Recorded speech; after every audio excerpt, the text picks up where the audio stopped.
भोलेंच्या आईनी त्यांची मुलगी शाळेत जाते म्हणून तिला लाडवामध्ये काचाला वाटलं आणि ते काच वाटून त्या लाडवात घातले आणि आपल्या नातनीला खायला दिलं.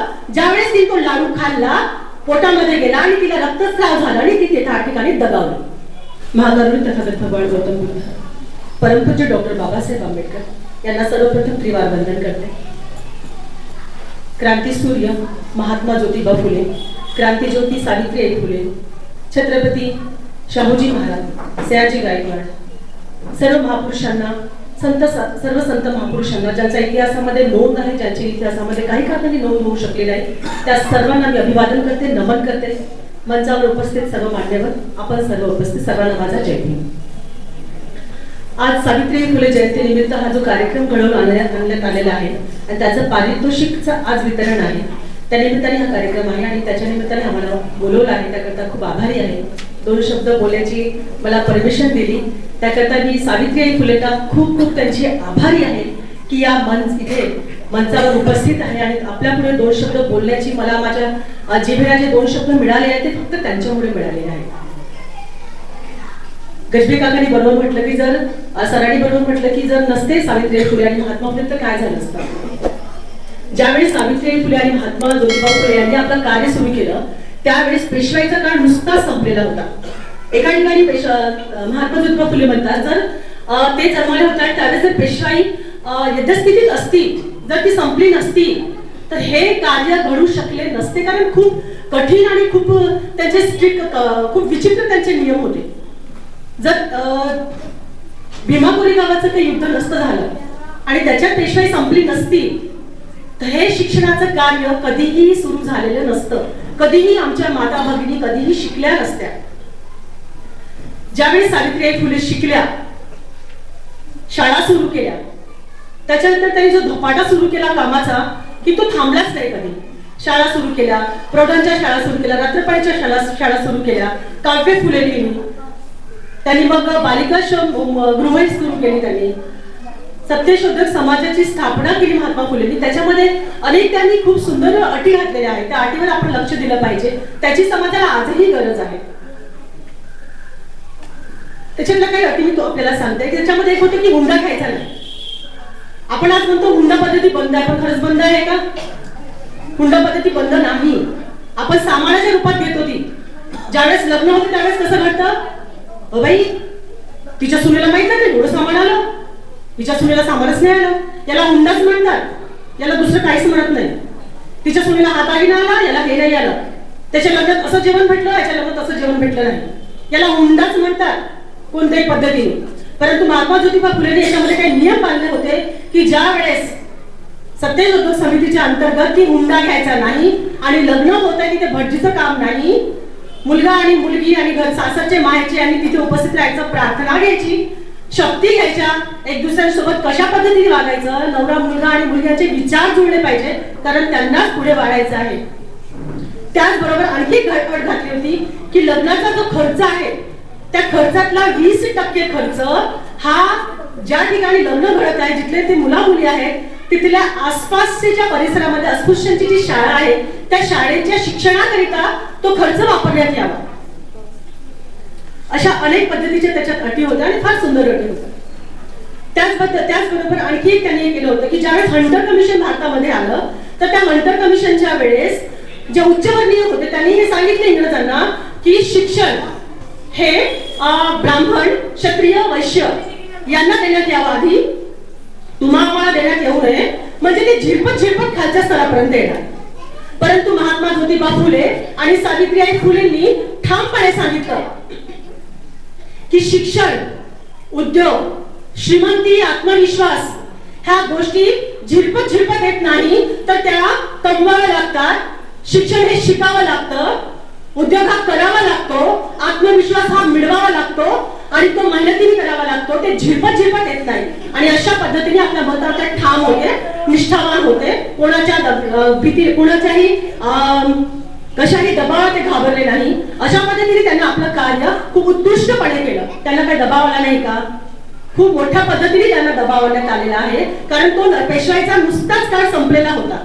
एका ठिकाणी म्हणतात की सत्यशोधक समितीचे जे अध्यक्ष होते होले म्हणून. आता मी जे सांगते ते ऐका की त्याच्यामध्ये तुम्हा मुलांनाही हे कळलं पाहिजे की त्यावेळेस शिक्षण घेऊ नये म्हणून, मुलांनी शिक्षण घेऊ नये म्हणून, स्त्रियांनी शिक्षण घेऊ नये म्हणून किती लोकांचे विचार किती असे खूप खालच्या स्तराचे होते, किती त्यांना बिंबळत आलेलं होतं की त्या होलेंच्या आईनी त्यांची मुलगी शाळेत जाते म्हणून तिला लाडवामध्ये काचाला वाटलं आणि ते काच वाटून त्या लाडवात घातले आणि आपल्या नातनीला खायला दिलं. ज्यावेळेस ती तो लाडू खाल्ला, पोटामध्ये गेला आणि तिला रक्तस्राव झाला आणि ती त्या ठिकाणी दगावली.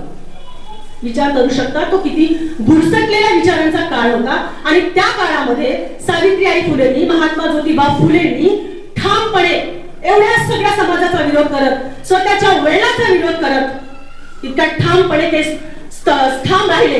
घरातून त्यांना हाकलून दिलं वडिलांनी की तू शिकलास, आणि त्यांना समाजाच्या लोकांनी सांगितलं की हे काय तुझी सून शिकवत्या लोकांना, आता तुझ्या 7 पिढ्या नरकात जातील.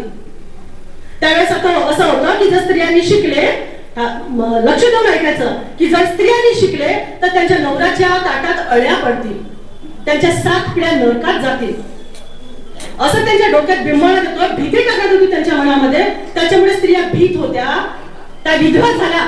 आता तुम्ही लहान लहान मुली आहेत, विचार करा, तुम्ही लहान लहान मुली आहेत आणि तुम्हाला एखादा थेरडा जो मरणाच्या दारावर आहे आणि त्याच्याशी तुमचं लग्न लावून दिलं, तो उद्याच बचकला, कसं वाटेल? ते भोगलाय कोणीतरी. आणि लग्न ते त्यांचा तो म्हातारा गेल्यानंतर त्यांचे केस कापून टाकायचे, त्याला पांढरी साडी घालून द्यायची, असं झाकून ठेवायचं, तिला ते अन्न खायला द्यायचं जे कुणीही खात नाही, पायात चप्पल घालून द्यायची नाही, कोणताही सण समारंभात तिला येऊ द्यायचं नाही. म्हणजे स्त्री जन्माला आली म्हणजे तिने काहीतरी पाप केलं हे तिच्या मनावर बिंबवायचं बिलकुल. ते अत्यंत म्हणजे नरकाचं द्वार वगैरे तिला म्हटलं जायचं. विचार करू शकतो आपल्याला कोणत्या स्थळाला नेऊन ठेवलं होतं. आणि अशा भयंकर काळामध्ये सावित्रीबाई फुले आणि महात्मा ज्योतिबा फुलेंचा जन्म होतो आणि जोड्याला पार असा नवरा बायको मिळतात एक दुसऱ्यांना. जर सावित्रीबाई फुले किंवा महात्मा ज्योतिबा फुले या ठिकाणी विचार करण्यासारखा आहे.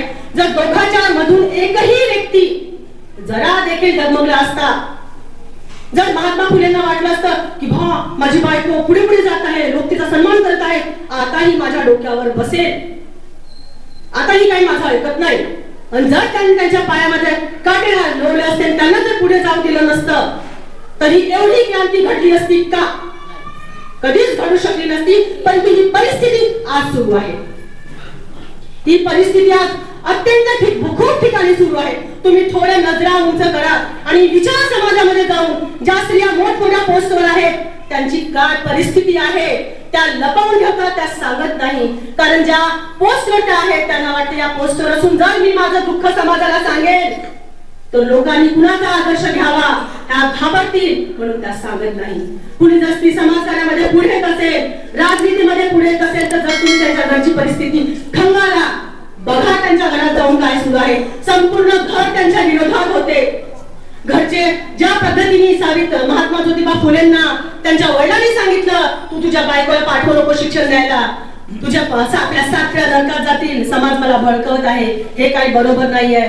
त्याच पद्धतीने आजही जेव्हा स्त्री राजनीतीमध्ये उतरते, एखाद्या मोठ्या पोस्टवर जाते, तिच्या घरचे त्याला सांगतात, तिच्या नवऱ्याला सांगतात की हे काय तुझी बायको आता पुढे जात आहे, तुझं काही आताही ऐकणार नाही, तिला तू जाऊ देऊ नकोस, कशा ना कशा पद्धतीने कर तिला खाली. आणि हे घडत आहे, हे मी बोलत आहे कारण हे समाजात पाहिलेलं आहे. तुम्ही अनेक राजनीतीमध्ये पुढे गेलेल्या महिलांच्याकडे विचारा, त्यांना विचारा, त्याला खंगाला की ताई तुम्ही पुढे पुढे दिसताय, सांगा तुम्ही जे कार्य करताय तुम्हाला कुठे काय दुखतंय का, तुम्हाला कसे वागतात तुमच्या घरचे लोक, तुम्हाला समाजाचे लोक कसे वागतात, ते तुम्हाला कधीतरी सत्य सांगतील. पण हे सत्य तुम्हाला सांगत नाही, समाजापुढे आणत नाही. त्यांना वाटतं मग माझा आदर्श काय घेतील, लोक काय समजतील मला. ही परिस्थिती बदललेली नाही, ही बदलली पाहिजे. ही तेव्हा बदलेल जेव्हा आपल्याला समजेल की जे मी इथे उभी आहे, मी जे शिक्षण घेतलं आहे, माझा मुलगा शिकला आहे, माझा वडील शिकले आहेत, त्यांना नोकऱ्या लागल्या आणि आता माझी पिढी शिकत आहे, माझी नातू शिकत आहे. कारण सावित्रीबाई फुलेंनी, महात्मा ज्योतिबा फुलेंनी एक दुसऱ्याच्या पायामध्ये काटे नाही रोवले. त्या स्त्रीने हे नाही म्हटलं, महात्मा जो आहे सावित्रीबाई फुलेंनी हे नाही म्हटलं आता माझा नवरा समाजकार्य करताय, मी काय करू, माझ्याकडे लक्ष देत नाहीये, असं नाही म्हटलं त्यांनी. जोड्याला पार होते दोघेही. आणि ज्या वेळेस एक दुसऱ्याचा जोडा बरोबर शोधतो, एक दुसऱ्याला जेव्हा दोघे साथ देतात त्यावेळेस अशी क्रांती घडते आणि ही क्रांती जग बदलवून टाकते. आणि ही क्रांती अशी घडते की ज्या भारतामध्ये स्त्रियांना शिक्षणाचा अधिकार नव्हता, तुम्हाला मला अधिकार नव्हता, त्या भारतामध्ये अशी क्रांती घडते की पेशवाई सारखा बुरसटलेला काळ, बुरसटलेले विचारांनी जो काळाचा ग्रासलेला होता, त्या काळामध्येही सावित्रीबाई फुले आणि ज्योतिबा फुले एक दुसऱ्याला साथ देतात, पाठिंबा देतात आणि असं कार्य घडतं मग की मग सगळ्या स्त्रिया शिक्षण घेऊ लागतात. 6 मुली जेव्हा शिक्षण घ्यायला निघतात, 6 मुली शिक्षण घ्यायला येतात आणि मग लहूजी साडे घरोघरी जाऊन सांगतात, गायबा महाल जाऊन सांगतात घरोघरी की हे शिक्षण तुमच्यासाठी आहे, तुम्ही लपून बसू नका, तुमच्या ताटात अड्या पिढ्या पडणार नाही, तुमच्या काही नरकामध्ये तुमच्या 7 पिढ्या जाणार नाही, या शिकायला. ह्या बघा, हे सावित्रीबाई फुले, हे क्रांतीसूर्य ज्योतिबा फुले हे काय करतात, तुमच्यासाठी एवढ्या लोकांचा विरोध घेत आहेत, तुम्ही शिक्षण घ्या, तुमचं जीवन सुधारेल, तुम्ही नरकात बाहेर निघाल, हे तुम्ही नरकाचं जीवन जगत आहे, हे स्त्रियाला नरकाचं द्वार म्हणतात. तुम्ही दाखवा की तुम्ही माणूस आहात आणि तुम्हाला जगण्याचा अधिकार आहे, तुम्हाला पुरुषांसारखा जगण्याचा अधिकार आहे, कारण तुम्ही माणूस म्हणून जन्माला आला आहात. कुणाला अधिकार नाही आहे तुमच्यापासून हा तुमचा अधिकार चिरून घेण्याचा किंवा ओढून घेण्याचा.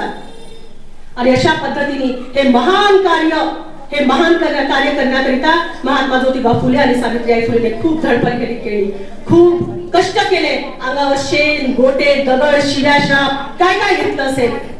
आपण स्त्रियांनी विचार करायचा, कुणी आपल्याला हू म्हटलं तर आपल्याला राग येतो, आपला इगो खूप मोठा आहे, तिने मला असं म्हटलं, आता जायचं तोंडच पाहत नाही, किती आपल्याला राग येतो, असं म्हटलं तर कसं म्हटलं.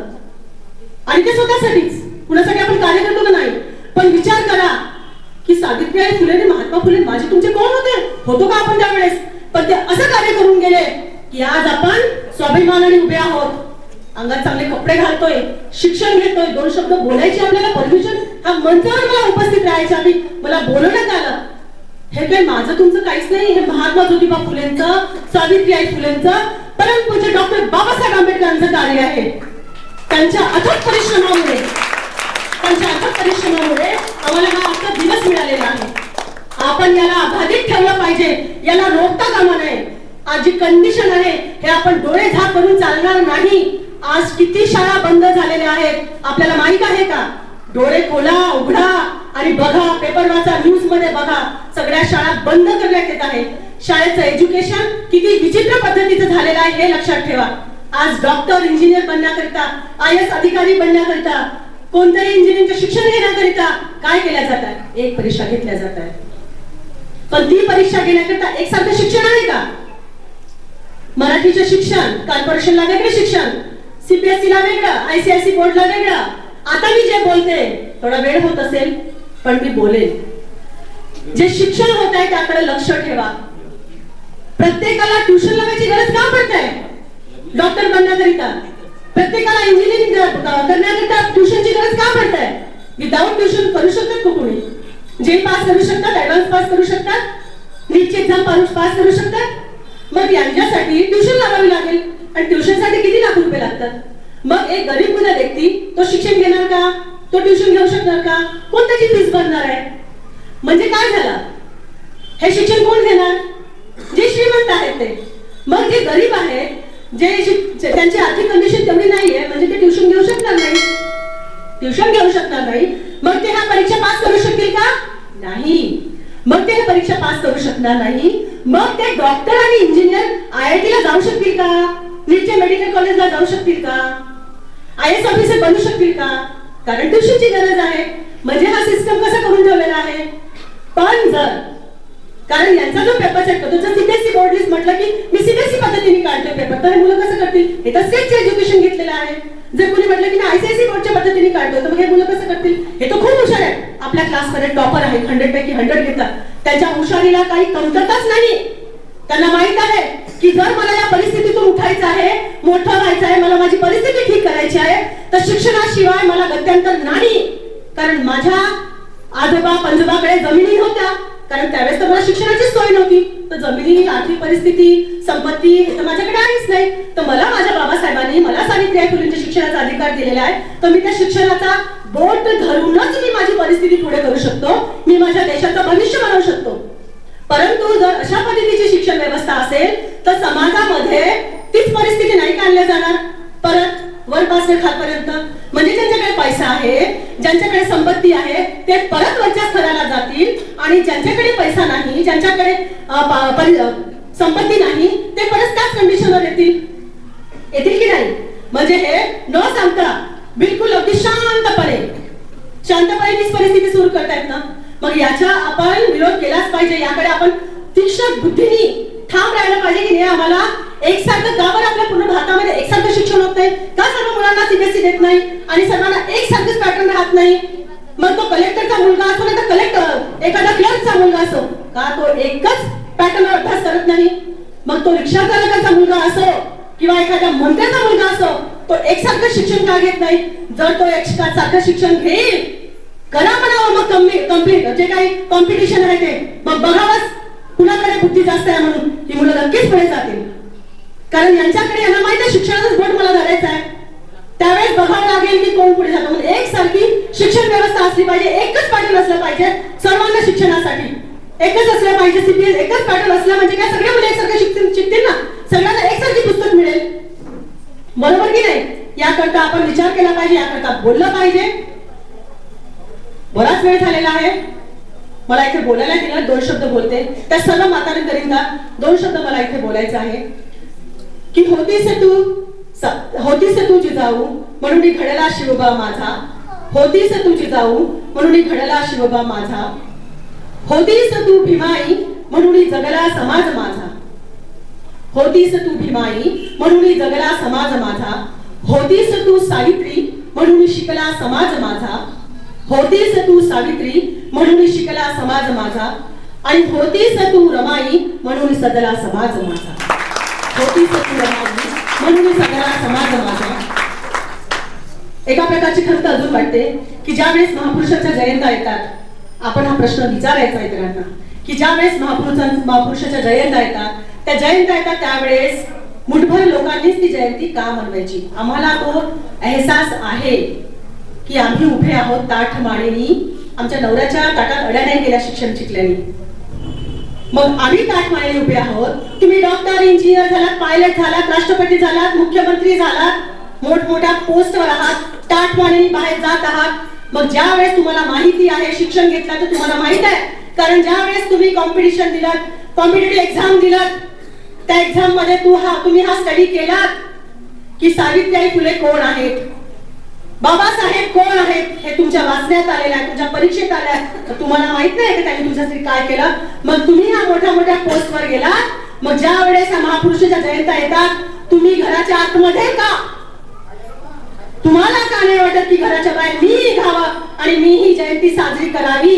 कारण हे शिक्षण जे दिलेलं आहे, मी कोणत्याही जातीची महिला असेल, मला हे जे शिक्षण मिळालेलं आहे ते या महापुरुषांमुळे मिळालेलं आहे. बाबासाहेबांनी जर संविधानात नाही दिलं असतं अधिकार तर हे शिक्षण नाही मिळालं असतं मला.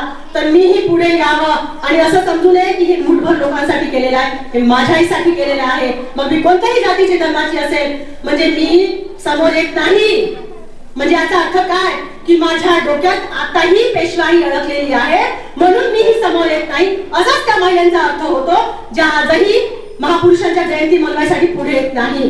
त्यांना कळलं पाहिजे की त्यांना जे आज जीवन मिळालेलं आहे हे फक्त महापुरुषांमुळे मिळालेलं आहे. महापुरुषांनी जर त्यांच्याकडे काही अधिकार लिहून ठेवले नसते, महापुरुषांनी त्यांच्यासाठी कार्य केलं नसतं, त्या काही डॉक्टर इंजिनियर झाल्या नसत्या, त्या पायलट झाल्या नसत्या, त्या राष्ट्रपती झाल्या नसत्या आणि त्या काही मुख्यमंत्री झाल्या नसत्या.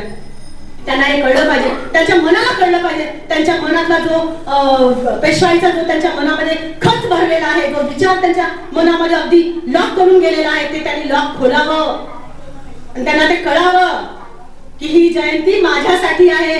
मी त्यांना थँक्यू म्हणायला पाहिजे, मी त्यांचे आभार व्यक्त केले पाहिजे की हो महापुरुषांनो तुम्ही माझ्यासाठी कार्य केलं ना म्हणून मला हे चांगले दिवस आहे. त्यांच्या पुरुषांनी सर्व पुरुषांना हे वाटलं पाहिजे की माझी आई, माझी बहीण, माझी लेक ताठ मानेने आज आहे. तिथे एखाद्या म्हाताऱ्याशी लग्न करून देत नाही, तिला सती प्रथेमुळे एखाद्या अग्नीमध्ये जिवंत जाळत नाही आहे, तिला समाजामध्ये विधवा आहे म्हणून कोणत्या कार्यक्रमामध्ये येऊ देण्यासाठी बंदी नाही आहे. हे फक्त या महापुरुषांच्या अथक त्यागामुळे, अथक परिश्रमामुळे आणि बाबासाहेबांच्या अथक त्यागामुळे सर्व घरावर त्यांनी अगदी लक्ष न देता सर्व घरांनी त्यांचे खूप कष्ट सहन केले आणि त्याच्यामुळे हे आम्हाला चांगले दिवस आले. हे त्यांना कळलं पाहिजे आणि असा विचार करते की याच्या पुढे त्यांना लक्षात येणार त्यांच्या डोक्यामध्ये तो पेशवायचा तो विचार तो निघून जावा आणि त्यांनी महापुरुषाच्या जयंत्या आपली जयंती म्हणून धूमधाम पद्धतीने साजरी करावी असं मनामध्ये वाटते. परत दोन ओळी म्हणते की गाव कुसार आता मजला जात लपवावी लागत नाही. गाव कुसारावर आता मजला जात लपवावी लागत नाही. आणि स्त्री म्हणून आज मज कुणी पडद्या मागे लपवत नाही. आणि स्त्री म्हणून आज मज कुणी पडद्या मागे लपवत नाही. मंदिरातील देव आता माझ्यामुळे बाटत नाही. मंदिरातील देव आता माझ्यामुळे बाटत नाही. आणि गाव वेशीवरून आज मज कुणी हाक लावून लागत नाही. आणि गाव वेशीवरून आज मज कुणी हाक लावून लागत नाही. Thank you very much. जय भीम, जय भारत.